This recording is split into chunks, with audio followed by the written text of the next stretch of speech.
नमस्कार. BBC Kaij live संवादमध्ये आपल्या सर्वांचं स्वागत. विषय पुन्हा एकदा महाराष्ट्रात आणि सध्या सामाजिक क्षेत्रातील आंदोलनामध्ये गाजत असलेला जातीवाद हा शब्द. मनोज जरांगे पाटील यांच्यावर मध्यंतरी काही दिवसापूर्वी देवेंद्र फडणवीस आणि अन्य काही नेत्याबद्दल जातीयवादी शब्द वापरल्याचा आरोप आहे. निश्चित कोणीही एकमेकाच्या जातीवर बोलणं हे भारतीय समाजव्यवस्थेमध्ये मान्य नाही आहे, भारतीय संस्कृतीमध्ये मान्य नाही आहे आणि त्यातली त्यात महाराष्ट्राच्या संस्कृतीला ते मान्य नाही. त्यामुळे ते जर बोललेले असतील किंवा त्याबद्दल निश्चितच ते कुणालाही मान्य करता येणार नाही. परंतु या ठिकाणी प्रश्न हा येतो, नीट आपण जरा विचारात घेऊया. जेव्हा भारतीय समाज हा जातीवर आधारित आहे तेव्हा त्या जातीचा उल्लेख कुठं ना कुठं येणारच आहे. या देशानं या प्रत्येक व्यक्तीला त्याची जात ही प्रमाणपत्रावर दिलेली आहे, शाळेच्या दाखल्यावर दिलेली आहे, अन्य सवलतीसाठीही तिचा आता वापर होऊ लागलेला आहे. अशावेळी जातीचा उल्लेख येणारच. मात्र हा जातीचा उल्लेख येताना तो चुकीच्या पद्धतीने येऊ नये हे नक्की अपेक्षित आहे. परंतु आम्ही बघतो आमच्या समाजव्यवस्थेमध्ये अनेक लोक, अनेक मुलं अगदी मित्र एकमेकांना जातीवर बोलतात, हसत खेळत बोलतात. कधीकधी ते टिंगल टवाळकीमध्ये बोलतात, कधीकधी खरोखर भांडणात बी बोलतात. मला एक इथं अधोरेखित करायचं आहे. हा जातीवाद ठीक आहे, एक त्याला प्रमाणबद्धता आहे, मात्र कृतीतून केलेला जातीवाद हा सगळ्यात घातक आहे, खूपच घातक आहे. त्या जातीवादाकडे आपलं लक्ष गेलं पाहिजे आणि नेमकं तेच व्हायलं आहे. या जातीवादाकडे कुणाचंच लक्ष नाही. कृतीतून काही लोक जातीवाद करू लागलेले, जो अत्यंत गंभीर आहे, जो समाजव्यवस्थेला पूर्णपणे घातक आहे, मात्र त्याच्यावर लक्ष नाही आहे.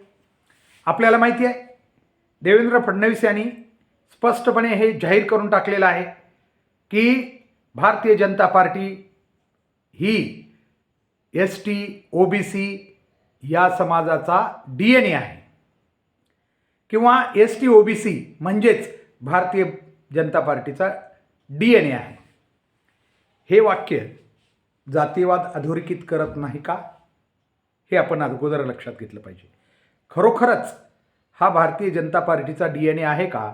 असेल तर OBC समाज, जो फक्त आरक्षण या मुद्द्यावर फक्त OBC या मुद्द्याला धरू नये, बाकी प्रत्येक जाती ज्या काही 350 पावणे 400 जाती म्हटल्या जातात, त्यांची आपली जीवन पद्धती वेगळी आहे, त्यांच्या परंपरा वेगळ्या आहेत, त्यांच्या श्रद्धास्थाने वेगळी आहेत, त्यांची जीवन जगण्याची सगळी प्रथा वेगळी आहे, त्यांचे व्यवसाय वेगळे आहेत. फक्त ते काही रोजीरोटीमध्ये जरी ते एका याच्यात आपण त्यांना गणत असलो तरी बेटी व्यवहारामध्ये ते अजिबात एक नाही आहेत. अशा ज्या समुदायाचा DNA हा भारतीय जनता पार्टीचा आहे असं फडणवीस साहेब म्हणाले. पण फडणवीस साहेब हे जर खरं असेल तर या सगळ्या जाती किंवा भारतीय जनता पार्टी ज्या विचाराची आहे त्या विचाराच्या जाती या सगळ्या आमच्या OBC बांधवातील जातीशी आपला बेटी व्यवहार करायला तयार आहे का? कारण DNA एक असेल तर बेटी व्यवहार करायला काहीच हरकत नाही आहे का? जरा विचारून या अगोदर.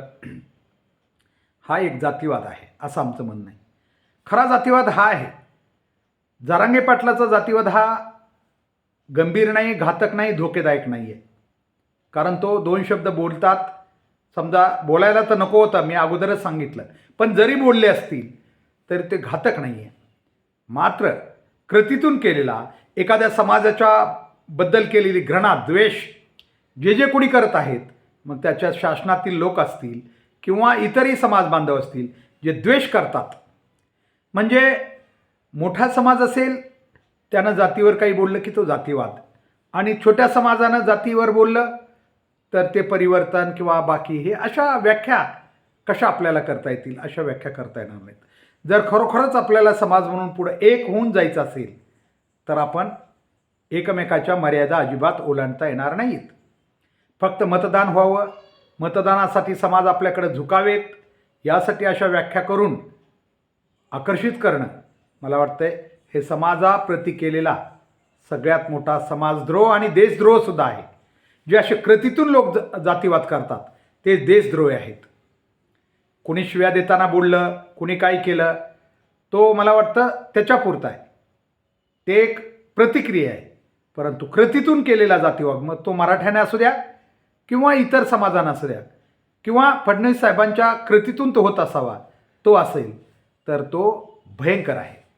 त्याला आम्ही समाजद्रोह आणि देशद्रोहाच्या मध्ये घेतलं पाहिजे आणि घ्यावा लागेल एक ना एक दिवस. कारण तो जो जातीभेद आहे, जातीवाद आहे, तो या देशाला, समाजव्यवस्थेला खूप हानिकारक आहे. आणि म्हणून या सगळ्या गोष्टींची व्याख्या करताना आम्हाला विचारपूर्वक व्याख्या केल्या पाहिजेत. मी मगाच म्हटलं किंवा समाजातील अनेक वैचारिक लोक ही जे काही ठराविक लोकाबद्दल असे शब्द बोललेले असतील ते चुकीचे आहेत असं म्हटलं आहे. संस्कृती करताना ठीक आहे, जरांगे पाटलांच्या आंदोलनाला आपल्याला माहितीच आहे, SIT लावली वगैरे वगैरे, का तर काहीतरी बोलले म्हणून, काही केलं म्हणून.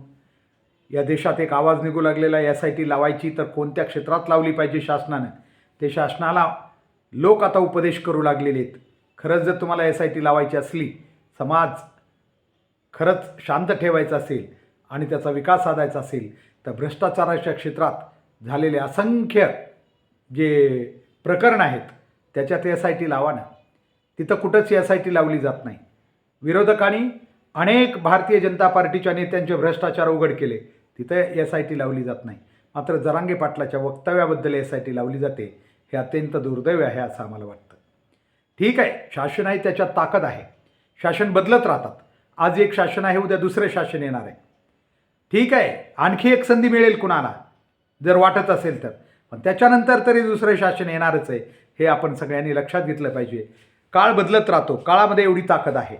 त्यामुळं अशा प्रकारचे जातीवाद कोणी करता कामा नये. माननीय छगन भुजबळ साहेबांच्या विचारपीठावर सगळे जे काही स्वार्थी म्हणूया किंवा ज्यांना आपल्या राजकारणाचं नूतनीकरण करायचं असे OBC नेते तिथं येतात आणि मराठा समाजावर बोलून जातात. आम्हाला तर त्यावेळेस असं वाटतं यांना आरक्षणाबद्दल काही देणं घेणं नाही आहे. आरक्षण सगळं गेलं तरी काही हे नाही, फक्त आपण मराठा समाजाला कसं बोलू शकलो हे बाकी समाजाला दाखवण्यासाठी त्यांचे सगळे उद्गार होते, बाकी काहीच नाही. फक्त मराठा समाजाच्या, ज्या समाजाचा खूप दरार आहे, ज्या समाज खूप स्वतःला मोठं समजतो, त्या समाजाला आम्ही जाहीररित्या कसं बोलू शकतो, जी काही गर्दी आहे समोर OBC बांधवांची, त्यांच्यासमोर आम्ही कसे बोलू शकतो हे दाखवण्याचा तो एक प्रयत्न होता. त्याच्यात आरक्षण बचाव वगैरे नव्हतंच. कारण तसं जर असतं तर गोपीचंद पडळकर यांच्यासारखे नेते जे की OBCच्या प्लॅटफॉर्मवर, कारण त्यांना आरक्षण पाहिजे STचं, आणि ते OBCमध्ये येऊन त्या ठिकाणी OBCच्या आरक्षणाबद्दल सांगतात, जेव्हा की त्यांना जायचं STमध्ये.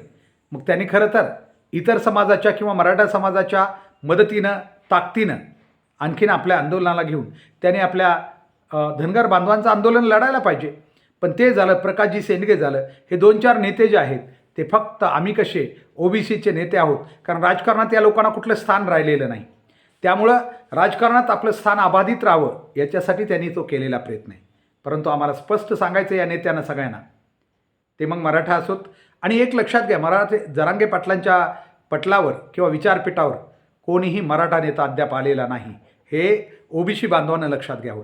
मात्र OBC बांधवांच्या विचारपीठावर OBC सामान्य व्यक्ती एकही नाही आहे, सगळे काही नेते आहेत. हे सगळं विरोधाभास आहे.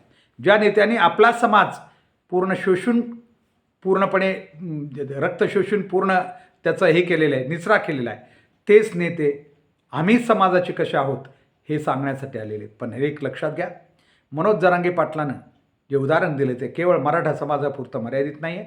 एक दिवस जेव्हा OBC समाजातील प्रत्येक छोट्या जाती आपापल्या प्लॅटफॉर्मवर, आपापल्या विचारपीठावर जाग्या होतील, खरं त्यांना कळेल एक ना एक दिवस, आणि ते कळणार.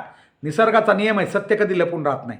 तेव्हा प्रत्येक जातीय समूहामध्ये, OBC सोडा, प्रत्येक जातीय समूहामध्ये एक जरांगे पाटलासारखं नेतृत्व येणार आहे. आणि आपल्याच नेत्यानं आत्तापर्यंत बाकीच्याची भीती दाखवून आपलंच कसं शोषण केलं हे सांगून ते आपल्या समाजाच्या रक्षणासाठी पुढे येतील, अशी परिस्थिती सध्या मनोज जरांगे पाटलाच्या नेतृत्वानं किंवा एका सामान्य माणसाच्या नेतृत्वानं सिद्ध केलेलं आहे. आता प्रत्येक जातीय समूहातील तरुण जागा झालेला आहे. आपल्या नेत्यांनी आजपर्यंत आपलं शोषणच केलेलं आहे. इतर समाजाची भीती दाखवू दाखवू आपल्याला फक्त म्हणजे अल्पसंख्याक बघा तुम्ही, मी जर तुमचं रक्षण नाही केलं तर बाकी तुम्हाला कसेही करतील असं सांगू सांगू त्यांना कदाचित आपलं नेतृत्व टिकून ठेवण्यात ते यशस्वी झालेले आहेत असं आम्हाला वाटतं. एकच मुद्दा आहे, जातीवाद मराठा समाजाने बी अजिबात करू नये आणि इतर समाजाने यांच्या अजिबात करू नये. कारण एकाकडून प्रतिक्रिया गेली की दुसरा प्रतिक्रिया देणारच असतो. त्यामुळं आपण म्हणजे आपलं काही नाही आणि दुसऱ्याचं म्हणजे सगळं असं, हे चुकीचं आहे. यासाठी मला वाटतं अगदी प्रामाणिकपणे बोलायचं झालं तर काल मला वाटतं 28 तारखेला सायन दैनिक रिपोर्टरच्या गणेश सावंत यांनी जो लेख लिहिलेला आहे तो मी सर्वच बहुजन सगळ्या समाज बांधवांना विनंती करेन, मराठा समाजातील बांधवांना विनंती करेन, हा लेख वाचनीय आहे. आपली माणसंसुद्धा किती मोठ्या उंच विचाराची असतात हे याच्यावरून आपल्याला कळून येईल की त्यांनी याच्यात शासनाला त्याच्या जातीय भेदाच्या या रणनीतीतून किंवा या व्यूहरचनेतून त्यांनी बाहेर पडावं असं आवाहन केलेलं आहे आणि ते अत्यंत योग्य आहे, समर्पक आहे. या ठिकाणी मी नक्कीच गणेश सावंतसारख्या अतिशय वैचारिक एका कार्यकारी संपादकाला नक्की धन्यवाद देतो की त्यांनी या ठिकाणी खूप सुंदर लेख लिहिलेला आहे. तो नक्कीच मराठा, बहुजन, ओबीसी सर्व बांधवांनी वाचावा, म्हणजे रणनीती कुठं आहे आणि खरं जातीवाद कोण करतो ते सहज लक्षात येऊ शकेल. आजच्यासाठी एवढंच. धन्यवाद.